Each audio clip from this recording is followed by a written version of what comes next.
இப்போ குவாட் என்ற ஒரு அமைப்பு இருக்கிறது. இப்போ 4 நாடுகள் சேர்ந்து இந்த குவாட்ரிலேட்டரல் குவாட் அமைப்பை நிறுவியிருக்கின்றன. America, Australia, Japan, India. இப்போ இந்த 4 நாடுகளும் எதற்காக இப்படி ஒரு கூட்டமைப்பை நிறுவியிருக்கின்றன என்றால், அது சீனா என்ன சொல்கிறது, நீங்கள் சீன எதிர்ப்புக்காகத்தான் இதை செய்கிறீர்கள் என்று அவர்கள் இந்த குவாட் அமைப்பை மிக வன்மையாக கண்டித்துக் கொண்டிருக்கிறார்கள். வெளிநாட்டில பொறுத்தவரைக்கும் ஒரு வேற மனநிலையை கடைபிடிக்கிறார் அவரு. கடுமையா நடந்துக்கிறாரு. இப்போ கனடாவ கூட அமெரிக்காவ 51வது மாநிலமாக்குவேன் அப்படின்னு. அதெல்லாம் நடக்க வாய்ப்பு இருக்கா சார்? அந்த மாதிரி அவர் பேசுவதை கேட்பதற்கு, ஆதரிப்பதற்கு, வெள்ளை மேலாதிக்கத்தை தூக்கி பிடிக்கிற கூற்றுக்கு நிறைய ஆதரவாளர்கள் இருக்கிறார்கள். இஸ்ரேல் காசா இடையே இப்போ அமைதி ஒப்பந்தம் கையெழுத்தாயிருக்கு. போர் நிறுத்தம் நடந்தது. இதுக்கும் இந்த ட்ரம்ப் அறிவிக்கிறது காரணம் இருக்கு. இதற்கு முன்னாடி இருந்த பைடன் அரசாங்கமும் சரி, இப்போது இருக்கிற ட்ரம்ப் அரசாங்கமும் சரி, இஸ்ரேல் ஆதரவாளர்களாகத்தான் இருக்கிறார்கள். அதற்கெல்லாம் அப்பால் அவர் என்ன சொல்லியிருக்கிறார், காசாவில் இருக்கிறவர்களெல்லாம் அது வந்து ஒரு டிமாலிஷன் சைட் மாதிரி இருக்குது, இங்கே அதெல்லாம் மக்கள் இனிமேல் அங்கே வசிக்க முடியாது, நீங்கள் அங்கே இருந்து. இப்போ இந்த H1B விசாவுக்கு எதிராக இவ்வளோ கடுமையான நடவடிக்கைகள் பண்ணும்போது இந்தியர்கள் என்ன பண்ணணும்? இல்லை இந்தியா என்ன பண்ணணும்? இந்தியர்களுக்கு ஆதரவாக இல்லை, குறிப்பாக தென்னிந்தியர்களுக்கு ஆதரவாக, தென்னிந்தியர்கள் அதிகம் போகிறார்கள், அவர்களுக்கு ஆதரவாக இல்லை என்பது தான் இப்போ உள்ள சூழல். H1B விசாவில் கிட்டத்தட்ட 72% இந்தியர்களுக்கு தான் வழங்கப்படுகிறது என்பது தான் தரவு என்று பார்த்தோம். இப்போ இதிலிருந்து என்ன தெரிகிறது என்றால், இங்கே இருந்து திறமையான இளைஞர்கள் போகிறார்கள், பெரிய பதவிகளை வகிக்கிறார்கள். இந்த மாதிரி ஒரு பட்டியலை சீனர்களாலே கொடுக்க முடியுமா என்றால் கொடுக்க முடியாது. அதுக்கு வந்து வெளிப்படையான என்ன காரணம் சொல்கிறார்கள் என்றால், இந்த நெவிடா வந்து எந்த சிப்புகளையும் சீனாவுக்கு கொடுக்கக்கூடாது என்று தடை விதித்து விட்டார்கள். நாம் நம்முடைய கல்வியை மேம்படுத்த வேண்டும், நம் மக்களுக்கு கொடுக்கிற மருத்துவ வசதிகளை மேம்படுத்த வேண்டும், பல்கலைக்கழகங்கள் அதற்கான ஆராய்ச்சி செய்வதற்கான வாய்ப்புகளை அதிகப்படுத்த வேண்டும், ரிசர்ச் அண்ட் டெவலப்மெண்ட்லாம் அதிகப்படுத்துகிற போது இங்கே இருக்கிற சுந்தர் பிச்சை மாதிரி ஆட்கள், சத்யநதல்லா மாதிரி ஆட்கள், லக்ஷ்மண நரசிம்மன் மாதிரி ஆட்கள் அங்கே போய் சிஇஓவாக இருக்க மாட்டார்கள், இங்கே இருப்பார்கள்.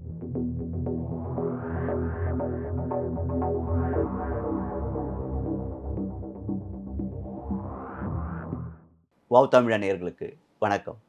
சீனா, அமெரிக்கா போன்ற நாடுகளில் பல ஆண்டுகள் இருந்தவரும், அமெரிக்காவை பற்றி பல கட்டுரைகளை எழுதியவருமான பொறியாளர் ராமநாதன் அவர்கள் நம்முடன் இருக்கிறார்.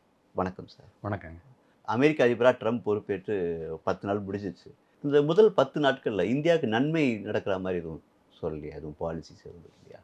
அது பொதுவாக வந்து சீன எதிர்ப்பு அப்படிங்கிறதுல வந்து இந்தியாவை ஒரு மிகப்பெரிய கூட்டாளியாக அமெரிக்கா கருதுகிறது. பைடன் அரசாங்கத்தினுடைய கொள்கையும் அதுவாகத்தான் இருந்தது. இப்போதைய அமெரிக்க அரசாங்கமும் ட்ரம்பினுடைய அரசாங்கமும் அப்படித்தான் அதை பார்க்கிறது.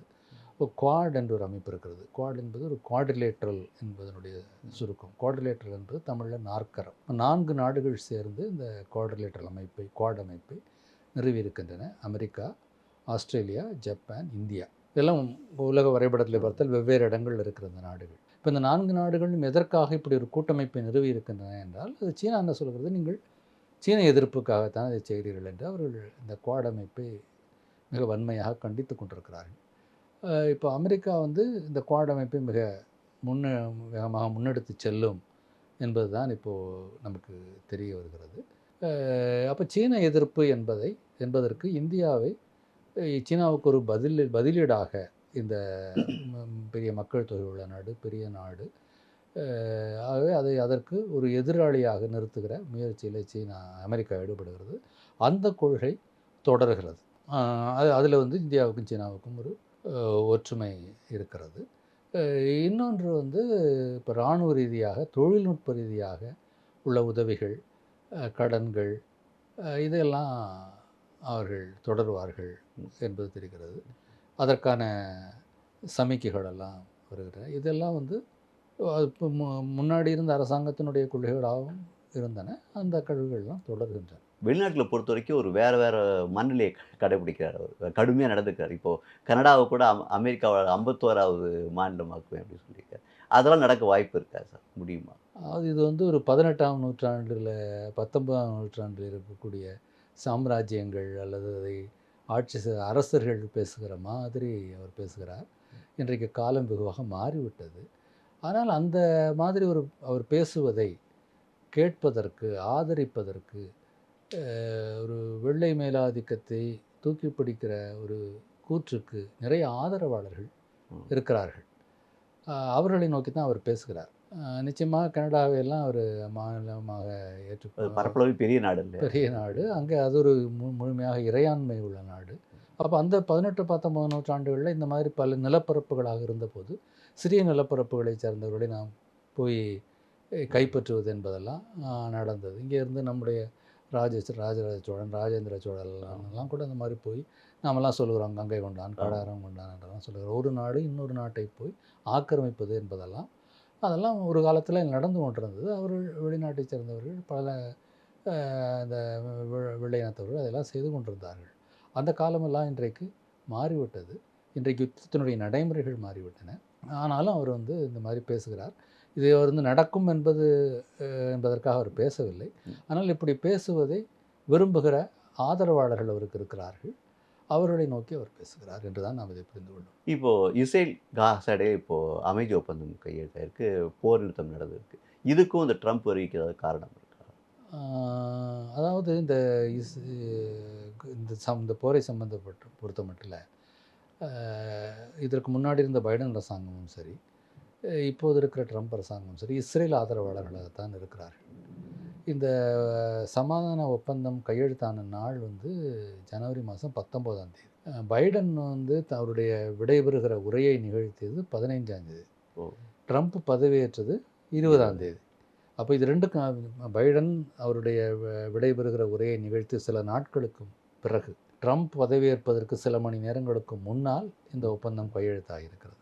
இப்போ இதில் வந்து 2 பேரும் உரிமை கொண்டாடலாம். ஆனால் இந்த ஒப்பந்தத்தை சாதித்த என்பது இன்னொரு மத்திய கிழக்கு நாட்டின் மூலமாக, ஓமன் மூலமாகத்தான் இது நடந்தது. இப்போ அதற்கெல்லாம் அப்பால் அவர் என்ன சொல்லியிருக்கிறார், காசாவில் இருக்கிறவர்களெல்லாம் அது வந்து ஒரு டிமாலிஷன் சைட் மாதிரி இருக்குது, பெரிய இடிபாடுகள் எல்லாம் அங்கே இருக்குது, இங்கே அதெல்லாம் மக்கள் இனிமேல் அங்கே வசிக்க முடியாது, நீங்கள் அங்கேருந்து எகிப்துக்கு போங்கள், அங்கேருந்து ஜோர்டானுக்கு போங்கள் என்றெல்லாம் அவர் பேசியிருக்கிறார். அப்போ அவர்களுக்கு வந்து இந்த ஒரு கிட்டத்தட்ட ஒரு 15 மாதங்களுக்கு மேலாக அந்த யுத்தம் நடக்கிறது. இஸ்ரேல் எந்த கரிசனமும் இல்லாமல் மருத்துவமனைகள் மீது, பள்ளிக்கூடங்கள் மீது எல்லாம் குண்டு போடுகிறார்கள். பெண்களும் குழந்தைகளும் பாதிக்கப்படுகிறார்கள். அவர்களெல்லாம் வெளியே போய் பெரும் தொல்லைக்கும் இன்னலுக்கும் ஆளாகிறார்கள். ஆயிரக்கணக்கான மக்கள் மடிந்து விழுந்திருக்கிறார்கள். இதை பற்றியெல்லாம் எந்த அக்கறையும் இல்லாமல் அவர் வந்து நீங்கள் இருந்து வெளியே போங்க என்று பேசுகிறார் என்றால் அவர்களுக்கு இந்த மக்களின் மீது அவருக்கு என்ன கரிசனம் இருக்கும் என்று நாம் யூகித்து கொள்ளலாம். அதனால் இந்த சமாதான உடன்படிக்கையில் அவருக்கு பெரிய பங்கு இருக்கும் என்று நான் நினைக்கவில்லை. அவர் இஸ்ரேல் ஆதரவு என்பது தொடர்ந்து நடக்கும். அப்போது பாலஸ்தீனியர்கள் திரும்ப வந்து காசா ஸ்ட்ரிப்பில் இருக்கிறதுக்கு அங்கே உள்ள மற்ற அரபு நாடுகளினுடைய ஆதரவு இருந்ததன் மூலமாக அதை அவர்கள் செய்ய வேண்டும் என்று நினைக்கிறேன். இஸ்ரேலை ஆதிக்கத்துக்கு எதிரான பாலஸ்தீனியர்களுடைய போர் என்பது ஒரு நீண்டகால போராகத்தான் இருக்கும். இப்போ இந்த H1B விசாவுக்கு எதிராக இவ்வளோ கடுமையான நடவடிக்கைகள் பண்ணும்போது இந்தியர்கள் என்ன பண்ணணும், இல்லை இந்தியா என்ன பண்ணணும்? அந்த நடவடிக்கை கடுமையாக இருக்குமா என்பது நமக்கு போக போக தான் தெரியும். ஆனால் சமிக்ஞைகள் வந்து இந்தியர்களுக்கு ஆதரவாக இல்லை, குறிப்பாக தென்னிந்தியர்கள் தான் அதிகம் போகிறார்கள், அவர்களுக்கு ஆதரவாக இல்லை என்பது தான் இப்போ உள்ள சூழல். இப்போ இதை பற்றி இந்த துறை சார்ந்தவர்கள் பல கருத்துக்களை சொல்ல தொடங்கி விட்டார்கள். அதில் ஒரு பரவலாக சொல்லப்படுகிற ஒரு கருத்து, இப்போ இங்கே இந்த நிறுவனங்கள், அதாவது இந்திய நிறுவனங்கள், இந்த டாட்டா, இன்ஃபோசிஸ், விப்ரோ மாதிரி நிறுவனங்கள் அமெரிக்காவைத்தான் அதிகமும் நம்பி இருக்கின்றன. அவர்களுடைய தொழிலுக்கு அவர்களுக்கான சேவைகளை தொடர்ந்து செய்து கொண்டிருக்கிறார்கள். அது அமெரிக்காவோடு நிறுத்தாமல் பல்விதை போல மனித வளம் குறைவாக இருக்கிற பல நாடுகள், ஐரோப்பிய நாடுகளுக்கும் கனடா, ஆஸ்திரேலியா போன்ற பெரிய நாடுகளுக்கும் இந்த ஆதரவு இந்த அவருடைய வணிகத்தை, பிஸ்னஸை விரிவுபடுத்த வேண்டும் என்பது ஒரு கருத்தாக இருக்கிறது. இதனுடைய நீட்சியாக நாம் என்ன பார்க்கலாம் என்றால், இந்த இளைஞர்களும் அவர்களுடைய வேலைவாய்ப்புகளை அமெரிக்காவோடு நிறுத்தி கொள்ளாமல் வேறு இடங்களுக்கு போகலாம். இப்போ கனடாலேயும் அதற்கான ஒரு எதிர்ப்புணர்வு ஆரம்பித்து விட்டது. அதாவது இந்த மாதிரி குடியேற்றக்காரர்கள், ஏன்னா இது ரொம்ப எளிதாக இந்த வலதுசாரிகளுக்கு ரொம்ப எளிதாக சொல்ல முடியும், அவர்களெல்லாம் வெளியே இருந்து வருகிறார்கள், இவர்கள் நம்முடைய வேலைவாய்ப்பை பெறுகிறார்கள், இவர்கள் தான் நம்முடைய எதிரிகள், இவர்கள் தான் எல்லா பிரச்சனைகளுக்கும் காரணம் என்று சொல்லுவதன் மூலம் அவர்கள் உள்நாட்டில் இருக்கிற பிரச்சனைகளை எல்லாம் மறைத்து விட முடியும். அதனால் அதுக்கு வந்து ஆதரவு இருக்கும்.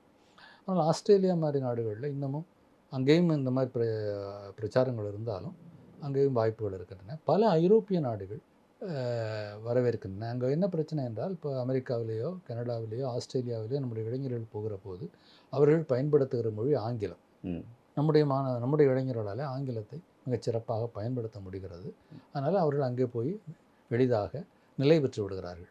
ஆனால் ஐரோப்பிய நாடுகளுக்கு போகிற போது அந்த நாடுகளுடைய மொழிகளை அவர்கள் கற்றுக்கொள்ள வேண்டும். ஜெர்மனியில் தான் பெரிய வரவேற்பு இருப்பதாக சொல்கிறார்கள். அங்கே போனீங்கன்னா ஜெர்மன் மொழியை கற்றுக்கொள்ள வேண்டும். இங்கே இருந்து தொடங்க வேண்டும். மத்திய கிழக்கு நாடுகள்லேயும் வாய்ப்புகள் இருக்கின்றன. அமெரிக்கா மிகப்பெரிய நாடு, நிறைய வாய்ப்புகள் உள்ள நாடு. அதற்கு ஈடாக இந்த ஐரோப்பிய நாடுகளோ மத்திய கிழக்கு நாடுகளோ இந்த தொழில்நுட்பத்துறையில், தகவல் தொழில்நுட்பத்துறையில், கணினித்துறையில் வாய்ப்புகளை வழங்க முடியுமா என்பது ஐயம். என்றாலும் அதை அவர்கள் பரிசீலிக்கலாம். இது வந்து ஒரு இப்போ அது நம்முடைய வல்லுநர்கள் தெரிவிக்கிற ஒரு கருத்து. இதோடு நாம் இன்னொன்றையும் நான் சேர்த்துக்கொள்ள வேண்டும் என்று நினைக்கிறேன். என்னென்னா, இப்போ போகிறவர்கள் அதிகமும் இந்த H1B விசாவில் கிட்டத்தட்ட 72% விசாக்கள் இந்தியர்களுக்கு தான் வழங்கப்படுகிறது என்பது தான் இந்த தரவு என்று பார்த்தோம். அப்போ இவ்வளவு பேர் அங்கே போகிறாங்க. அங்கே நீங்கள் அமெரிக்காவினுடைய பெரிய நிறுவனங்களுடைய தலைவர்களாகவெல்லாம் இந்தியர்கள் தான் இருக்கிறார்கள். வாட்ஸ்அப்பில் அடிக்கடி இந்த செய்திகள்லாம் வருகின்றன. கூகுளுடைய தலைவராக சுந்தர் பிச்சை இருக்கிறார். மைக்ரோசாஃப்டில் சத்யா நதல்லா இருக்கிறார். யூடியூப்பில் நேலா மோகன் என்பவர் இருக்கிறார். ஸ்டார்பக்ஸில் லக்ஷ்மண் நரசிம்மன் என்பவர் தலைவராக இருக்கிறார். கிட்டத்தட்ட ஒரு 25 பெரிய நிறுவனங்களுடைய தலைவர்களாக இந்தியர்கள் அதிலும் அதிகமாகவும் இந்தியாவிலே கல்வி கற்று இந்த மாதிரி அமெரிக்காவுக்கு போய் அங்கே மேற்படிப்பு படித்து அங்கே வேலை வாய்ப்பை தேடிக்கொண்டு இருந்தவர்கள் தான் அதிகமாகவும் இருக்கிறார்கள் என்று நாம் இதை பொதுமைப்படுத்த முடியும். அப்போ இதிலேருந்து என்ன தெரிகிறது என்றால், இங்கேருந்து திறமையான இளைஞர்கள் போகிறார்கள், பெரிய பதவிகளை வகிக்கிறார்கள். ஆனால் நாம் இன்னொரு விஷயத்தில் பார்க்கலாம். இந்த மாதிரி ஒரு பட்டியலை சீனர்களாலே கொடுக்க முடியுமா என்றால் கொடுக்க முடியாது. சீனர்கள் அவ்வளோ பெரிய பதவிகளில் இல்லை. அதற்கு வெளிப்படையான என்ன காரணம் சொல்கிறார்கள் என்றால், இந்தியர்கள் ஆங்கிலத்தில் நல்ல புலமையுள்ளவர்களாக இருக்கிறார்கள். அமெரிக்கர்கள் சீனர்களை எதிரிகளாக கருதுகிறார்கள், இந்தியர்களை நண்பர்களாக கருதுகிறார்கள் என்பதுதான் வெளிப்படையாக பலரும் சொல்லுகிற காரணம். ஆனால் இன்னொரு நுட்பமான காரணம் இருக்கிறது. அப்படி என்றால் சீனர்கள் இந்த தொழில்நுட்பத்துறையில் பின்தங்கி விட்டார்களா என்றால் இல்லை. அவர்களால் அவர்களுடைய சொந்த நாட்டிலேயே இந்த பதவிகளை எல்லாம் வகிக்க முடிகிறது. இப்போது இங்கே கூகுள் இருக்குது, வாட்ஸ்அப் இருக்குது, ட்விட்டர் இருக்குது, இந்த மாதிரி பல செயலிகள் இருக்குது. நாம் எல்லாம் என்ன பண்ணுறோம், எல்லாம் அதை முழுமையாக அமெரிக்காவில் இருந்து வருகிற இந்த செயலிகளை அப்படியே பயன்படுத்துகிறோம். ஆனால் சீனா அப்படி செய்வதில்லை. அவர்கள் ஒவ்வொன்றுக்கும் ஒரு சீன மொழியிலே ஒரு மாற்று வைத்திருக்கிறார்கள். இப்போ ஒரு வைபோ என்று முதல்ல 2020 அந்த கால்வான் யுத்தம் வருவதற்கு முன்னால் பிரதமர் மோடி அவர்களுக்கும் சீன அதிபர் ஷி ஜின்பிங்கும் இடையில் நல்லுறவு நிலவி கொண்டிருந்த ஒரு காலத்தில் இவர் வாழ்த்து செய்தியெல்லாம் அனுப்புவார் பிரதமர் மோடி. அப்போ அதை ட்விட்டரில் அனுப்ப முடியாது. ஏன்னா ட்விட்டர் என்பது அங்கே சீனாவில் கிடையாது. அப்போ ஒரு வைபோ என்பதில் இவர் ஒரு கணக்கு, நம்முடைய பிரதமர் ஒரு கணக்கு வைத்திருந்தார். அந்த வைபோவின் மூலமாகத்தான் அவர் அந்த வாழ்த்து செய்தி அனுப்புவார். அவர் தலைவருக்கு வாழ்த்து செய்தி அனுப்புவது என்பதோடு கூட அவர் அப்படி செய்கிறார் என்பதை அந்த தலைவரை அந்த ட்விட்டரில் பின்பற்றுகிற எல்லாருக்கும் தெரிய வேண்டும். அது ஒரு நல்லுறவினுடைய ஒரு அடையாளமாக அந்த மக்களுக்கும் தெரிய வேண்டும் என்பதற்காக பல தலைவர்களும் செய்கிற ஒரு செயல் தான். அது ஒரு ராஜதந்திரியில் சரியான செயல்பாடும் கூட. அப்போ அவர் அந்த வைபோவில் தான் அனுப்பி கொண்டிருந்தார்.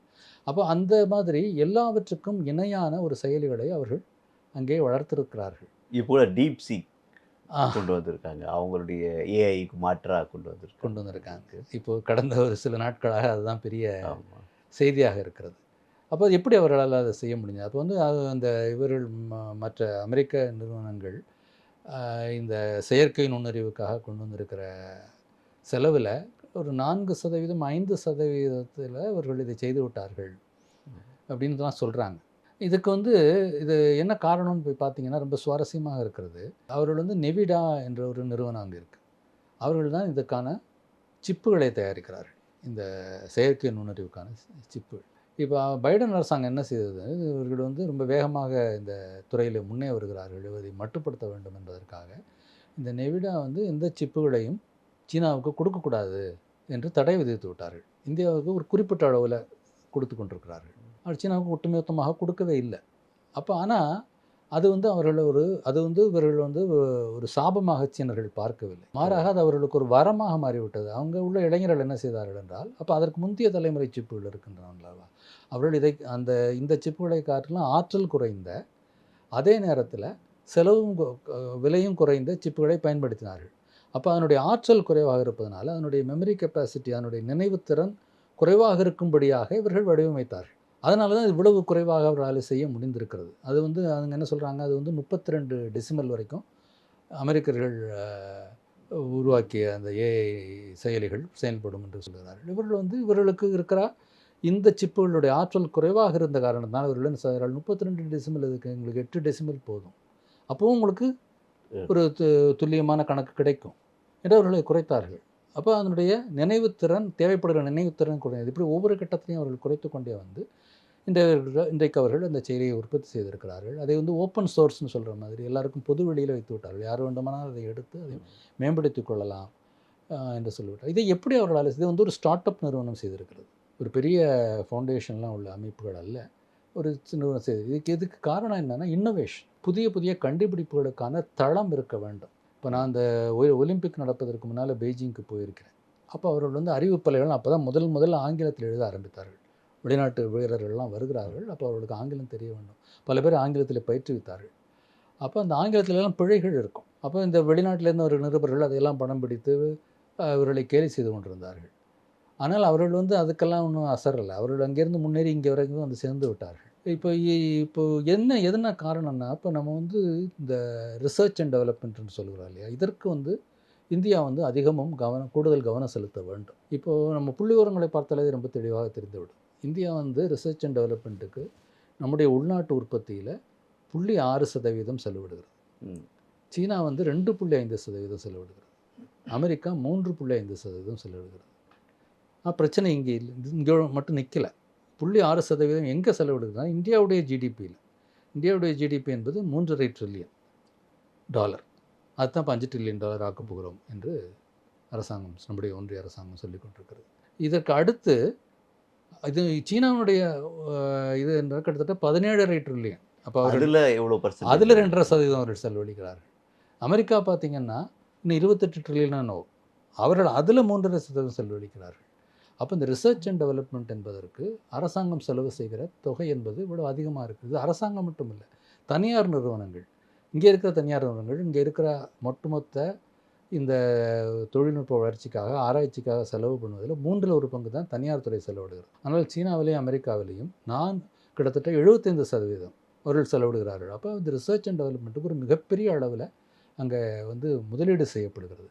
இப்போ ட்ரம்ப் அவர்கள் ஒரு பதவியேற்ற உடனே ஒரு $500 பில்லியன் இந்த ஏஐக்காக ஒதுக்க போகிறோம், அது தனியார் நிறுவனங்களுக்கு கொடுக்க போகிறோம்ன்றலாம் இந்த டீப்சிக் பிரச்சனை வருவதற்கு முன்னால், அவர்கள் அதை வெளியிடுவதற்கு முன்னால் சொல்லியிருந்தார். அப்போ இந்த அளவுக்கு அரசாங்கம் இந்த ஆராய்ச்சியை முன்னிறுத்துகிறது என்பதிலேயும் இருக்கிறது. இப்போ இதெல்லாம் இங்கே நடந்தால் இவ்வளவு வாய்ப்புகள் இங்கே இப்போ இந்த வாய்ப்பு போக வேண்டி வராது. உள்ளூரில் வாய்ப்புகள் இருக்குமானால் அதற்கான இது இருக்கும்போது அவர்கள் போக மாட்டாங்க. நிறுவனங்களும் அதை பயன்படுத்தி கொள்ள வேண்டும், அதற்கேற்றபடியில் தங்களை வளர்த்து கொள்ள வேண்டும். இதுதான் வந்து நீண்டகால தீர்வாக இருக்க முடியும். நாம் நம்மை தகவமைத்து கொள்ள வேண்டும். இப்போ நான் முதல்ல சொல்லும்போது அமெரிக்காவால் வந்து மேக் இன் அமெரிக்கா என்பது சாத்தியமில்லை ங்கிற மாதிரி ஒரு கருத்தை சொன்னேன். அது காரணம் அங்கே அவர்களிடத்தில் அதுக்கு போதுமான மனித வளம் இல்லை. ஆனால் இந்தியாவில் அது இருக்கிறது. அது திறன் குறைந்த பணிகளுக்கு ஆனாலும் சரி, திறன் மிகுந்த பணிகளுக்கு ஆனாலும் சரி இருக்கிறது. அந்த அடிப்படையில் நாம் நம்முடைய கல்வியை மேம்படுத்த வேண்டும், நம் மக்களுக்கு கொடுக்குற மருத்துவ வசதிகளை மேம்படுத்த வேண்டும், பல்கலைக்கழகங்கள் அதற்கான ஆராய்ச்சி செய்வதற்கான வாய்ப்புகளை அதிகப்படுத்த வேண்டும், ரிசர்ச் அண்ட் டெவலப்மெண்ட்லாம் அதிகப்படுத்துகிற போது இங்கே இருக்கிற சுந்தர் பிச்சை மாதிரி ஆட்கள், சத்ய நதல்லா மாதிரி ஆட்கள், லக்ஷ்மண நரசிம்மன் மாதிரி ஆட்கள் அங்கே போய் சிஇஓவாக இருக்க மாட்டார்கள், இங்கே இருப்பார்கள். அப்போ அதுதான் நீண்ட கால தீர்வாக இருக்க முடியும். தற்காலிக தீர்வாக மற்ற நாடுகளில் இருக்கிற வாய்ப்புகளை பார்க்கலாம். நிரந்தர தீர்வாக நம்மை நாமே தகவமைப்படுத்தி கொண்டு முன்னேற முடியும். அதற்கான சக்தி இந்தியாவுக்கு இருக்கிறது. அதுதான் நீண்ட கால தீர்வாக இருக்கும் என்று நான் நினைக்கிறேன். இப்போ இந்த அவரும் தீர்வைகளாக கொண்டு வர்றாரு இல்லையா, மற்ற இறக்கு தீர்வைகளாக. இப்போ மோடியும் ட்ரம்ப் நல்ல நண்பர்கள். மோடி நினச்சா அதை வந்து கொஞ்சம் கம்மி பண்ணி இது பண்ண முடியுமா? இதுக்கு எனக்கு எப்படி பதில் சொல்ல முடியும் என்று தெரியவில்லை. ஆனால் அவர் 2 பேருக்கும் இடையில நல்ல நட்பு இருக்கிறது. அது போன இதுலேயும் பார்த்தோம். ஆகவே இதை வந்து ஆனால் ட்ரம்ப் வந்து நான் முதல்ல சொன்ன மாதிரி பிரதமர் மோடியோடு பேசிய அடுத்த நாளே அவர் ஃப்ளோரிடாவில் போய் வேறு விதமாக பேசுகிறாரு. ஆனால் அது வந்து அவர் வந்து அந்த உறுப்பினர்களாக கூட பேசியிருக்கலாம். பிளேயிங் டு த கேலரி என்று ஆங்கிலத்தில் சொல்லுவார்கள். யார் கேட்குறவங்க வந்து என்ன விரும்புகிறார்களோ அதை பேசுவது. அது அப்படித்தானா இல்லை நிஜமாகவே அவர் செய்ய போகிறாரா என்பது நமக்கு தெரியாது. ஆனால் பிரதமர் மோடிக்கும் அதிபர் ட்ரம்புக்கும் இருக்கிற நட்பின் காரணமாக இந்தியா பொருட்களின் மீது விதிக்கப்படுகிற தீர்வு அவர் விதிக்க வேண்டும் என்று கருதி இருக்கிற தீர்வைகள் விலக்கப்படுமானால் அது இந்தியாவிற்கு நல்லது. நிச்சயமாக மோடியினுடைய அரசாங்கம் அதற்கு முயற்சிக்கும் என்று தான் நான் நினைக்கிறேன். மிக்க நன்றி சார். நன்றி, வணக்கம்.